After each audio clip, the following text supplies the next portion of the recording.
question is related to the popular belief among the non-Ahmadis that when doomsday will come, then the whole universe will be destroyed. Is it at all true? This is the question in short.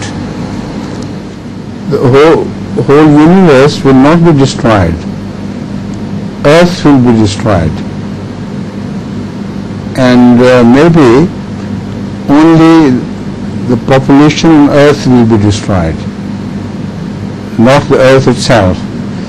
Because according to the Holy Quran, there is a very clear prediction of the Quran that new form of life will replace the human life. It will be a better and higher form of life. So if the earth is destroyed or the universe is destroyed, how can the life exist here after humanity? So the Quran speaks of endless time. Amazing how the Quran goes into the depth of these questions.